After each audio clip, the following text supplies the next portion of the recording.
Today our focus is predominantly going to be on thinking about Islam, particularly in Western society, both as the encounter between Islam and the Western third, as well as Muslims living in Western countries, especially the United States, all of which have led to a variety of challenges, both for Muslims and for people living in those countries and for people in the West.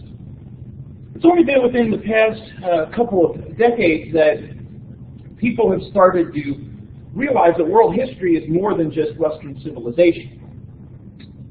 A lot of the focus in previous generations was on just things that were happening in Europe, and then Europe and the United States or North America. But progress and development was occurring in a variety of other places as well. Islamic civilization especially flourished through what's called the Middle Ages.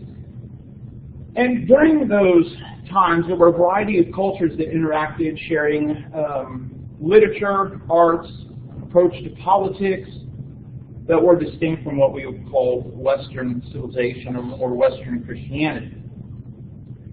There are a variety of ways that we might look at what's often called the encounter between the West and Islam, but there are three major places that I'd like to highlight.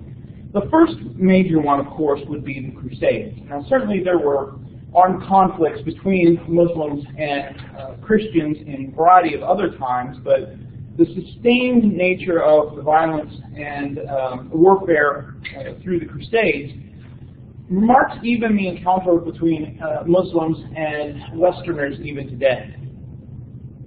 You know, in the centuries after the birth of Islam, as we noted, there were times of relative peace between the growing Islamic power and the Christian power that existed.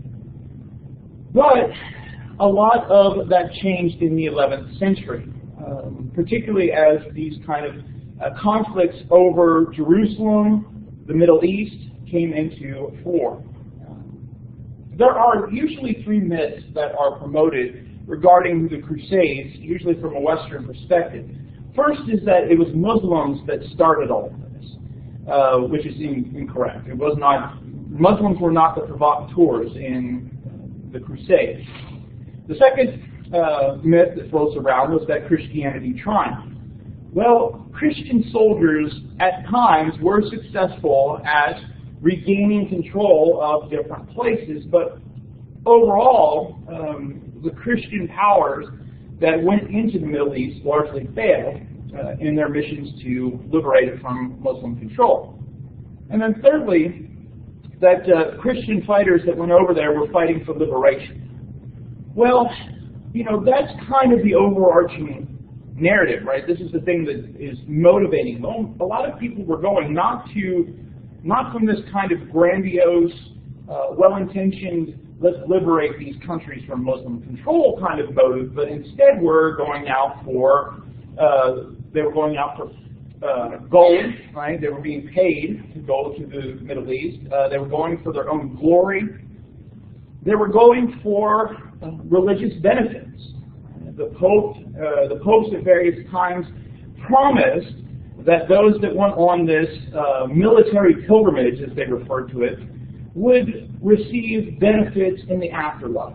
They would have some consideration in the afterlife. And so they weren't going there out of this noble goal of liberating these lands all the time. Sometimes it was very personal, individualistic goals. Jerusalem had been under Arab control since the year 638, so just shortly after the death of Muhammad. And for 5 centuries, Christians, Jews, and Muslims had lived in relative peace in that area. In the year 1071, the emperor of the eastern part of Europe, what's known as the Byzantine Empire, called for Christian rulers and for the Pope to come help him prevent Muslims from taking control of what was then called Asia Minor, modern-day Turkey. And so he believed that by encouraging this military pilgrimage, right, this is the language that's used, to Jerusalem was the answer, that Muslims would then focus on the Middle East and stop causing trouble at the eastern border. By retaking Jerusalem and its surrounding areas, he believed that this would be the way to get Muslims off his doorstep. The Pope at the time, Pope Urban II, called the first crusade to free the Holy Land. It was the first of several different crusades. Ultimately, for the Pope, it was an opportunity for him to gain not just religious power, but political and secular power as well. Christian soldiers, or soldiers that identified as Christians, ransacked the Middle East for its wealth. Unfortunately, there were atrocities on both sides of this warfare, and the Crusades have deeply affected Muslim and Christian relations since that time. They ended in the 15th century when the city of Constantinople fell to Muslim control. Another facet of Muslim-Christian relations, Muslim-Western relations, was the colonialism of European powers. By the 19th century, a lot of Muslim societies had been on the decline. I mean, we have the Ottoman Empire that is declining throughout the 19th century, and then other places as well under Muslim control. European powers overpowered North Africa, places in the Middle East, South Asia, Southeast Asia. The French would take over places in Africa and what was known as the Levant, which is Lebanon and Syria, which is why the modern-day group ISIS is often referred to as ISIL, Islamic State in the Levant, and it's the Lebanon and Syria modern-day countries. The British took control of Palestine, Iraq, the Arabian Gulf, and India, and the British and the Dutch both had presences in Southeast Asia. With the European armies that came also came missionaries, and their message was to try and convert Muslims. From the standpoint of Muslims encountering these colonial imperial powers, there were a variety of ways that they responded. Some attempted to resist, right? Use warfare, use military tactics to get European powers out of their countries. Others would flee, especially elite classes, would flee to places not under European control. Some other elites, and especially the rulers, thought that they would maintain their power by adopting things from Western culture, and so often engaged in this kind of compromising relationships with these British, French, or Dutch forces, believing that if they adopted some aspects of Western culture, the knowledge, the science, the technology, that they might have the means to control their regions, perhaps even to get rid of these European powers. But many of these Muslim leaders that interacted with Western colonial powers often tended to drift towards secularizing. And so they kind of made attempts to restrict religious leaders, others that would call for warfare, kind of compromising or cooperating with the Europeans. The last aspect I want to mention as far as this kind of historical overview is something that we've already talked about as well. And this too has a lot of impact on what we're seeing today. After World War II, the European powers that had won carved up what remained of the Ottoman Empire. When the Ottomans had sided with Germany and Austria, of course, the loss in World War I led French and Britain especially to carve it up, eventually creating much of the modern space there in the Middle East. Some of which, you see Egypt in 1922, Saudi Arabia in 1932, Turkey in 1923, some of those later, especially the ones in Africa. But one of the things that happened with this carving out by these European powers is they didn't pay attention to some aspects of the differences between Muslims, or they weren't really concerned about that. So for example, in carving out Iraq, in that region were Sunnis, Shias, and Kurds who tended to be Christian. And so when the United States went in the war with Iraq in 2003 and deposed Saddam Hussein, brought democracy, there was this kind of moment of why are these people not fighting against each other? Well, because there's been such an oppression of the Shia by the Sunni, and they're just kind of lumped together instead of trying to respect some of those differences.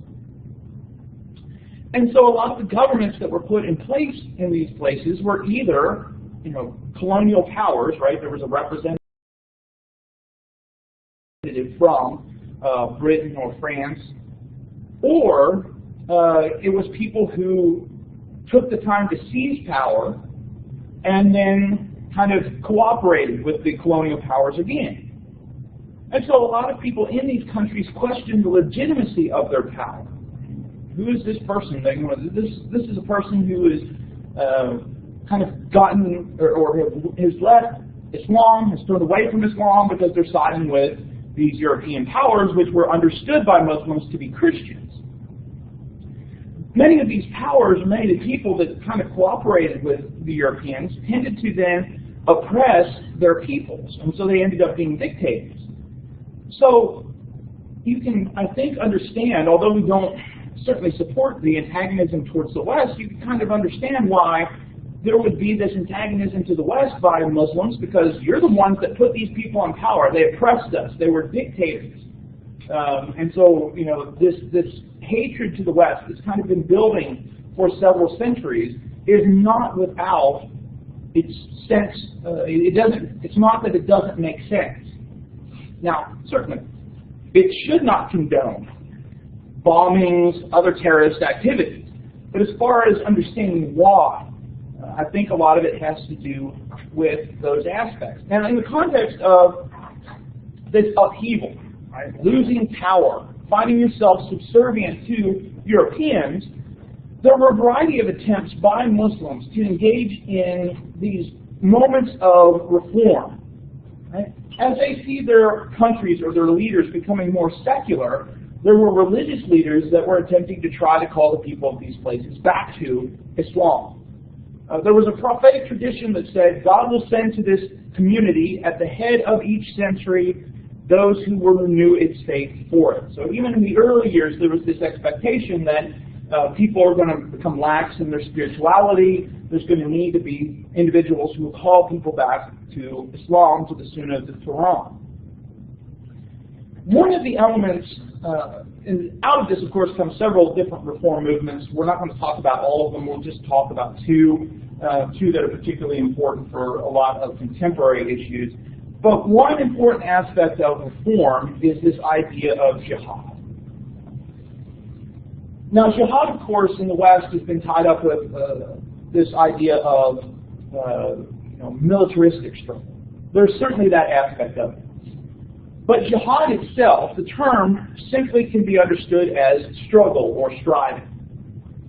And essentially there are two types of jihad in Islam. The first is what's called the greater jihad, the attempt to make oneself right with God. And so the idea of submitting to what God dictates in the Quran, the example of the Prophet and the Sunnah, is a struggle. The lesser jihad or the outer jihad is the struggle to make one's society more Islamic. Right? So on the one hand, the inner jihad is about this personal change. The other is trying to change your society. Now this outer jihad, this outer struggle, is expressed also in two ways. There is the jihad of the pen, which is an attempt to persuade people to become more Islamic. Right? And so you're writing things or you're speaking and trying to convince people, right, go back to the Quran, go back to Sharia. It is the jihad of the sword that gets the most attention because it is the violent one. Right? It is the one that uses the power, the might, to try and turn a society back to Sharia, to the Quran. Now, it's the jihad of the sword that has been the focus of radical Muslims or Islamists, and the one that we hear the most about. But even in the idea of jihad of the sword, there are conditions in Sharia about how it is to be performed. And a lot of those conditions are ignored by the radical Muslims, the Islamists, the terrorists, whatever name we want to use. Because there are things like the use of proportional violence. Right? So if somebody throws a rock at you, you do not throw a nuclear bomb at them. You respond in proportion. Things like you do not target women, children, innocents, non-combatants. Right? Your target is military forces. And then something else was that jihad can only be declared, the jihad of the sword can only be declared by a head of state. Right? So you have to be in a political power to declare jihad of the sword.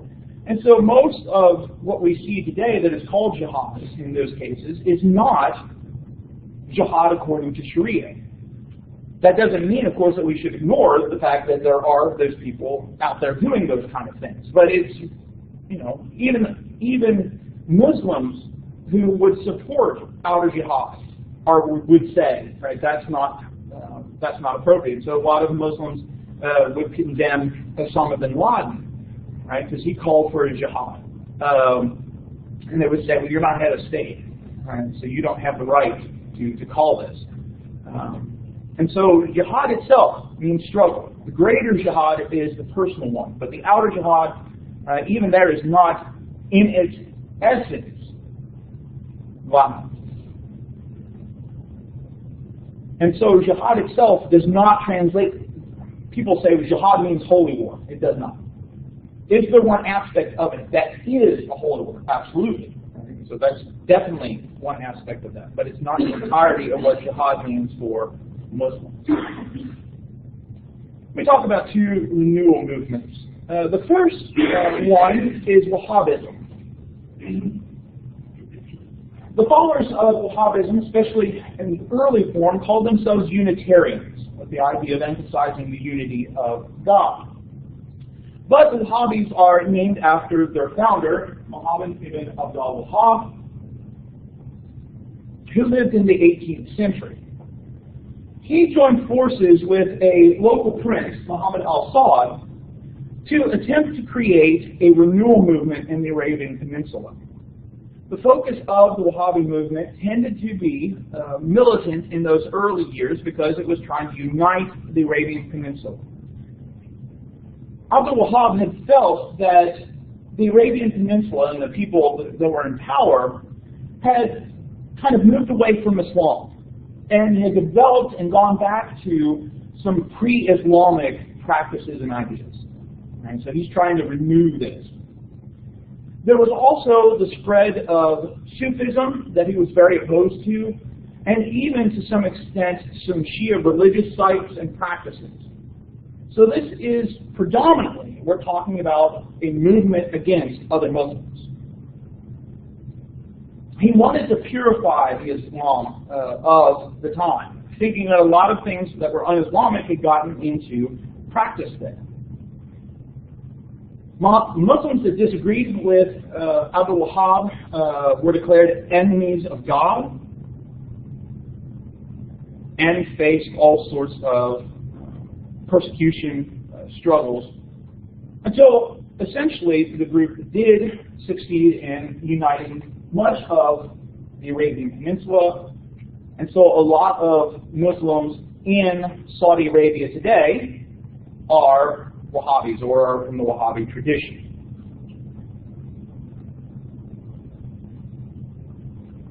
Another reform movement, also having some prominence today, was the development of the Muslim Brotherhood. A more recent development, this one in the 1900s, and focused in Egypt, developed by a man named Hassan al-Banna. The focus of the Brotherhood in the early years was secular elites in Egypt. The country, of course, had kind of gotten too secular, largely due to European influence, and had kind of divided up, in a sense, between politics and religion. And so there was the kind of the politics, and then there was Islam. Well, al-Banna and then the people that started to follow him argued that Islam itself was all that was necessary to provide, the way to engage modern life. And so Islam covered not just religious things, but political, social, economic, institutions. In many ways, Al-Banna especially, in the early years, tried to do this in kind of more of a gradual, persuasive type of approach. This was not something, unlike the Wahhabi movement, where there was an attempt to militarily. But in the 50s and 60s, there were a variety of things that changed, making the Muslim Brotherhood more radicalized. And so the Muslim Brotherhood today is a radical militant group in many respects, especially as things happened in 2011 with the Arab Spring. There was a lot of concern about, well, if the Muslim Brotherhood gains power in Egypt, what's that going to mean for the relationship between Egypt and other countries?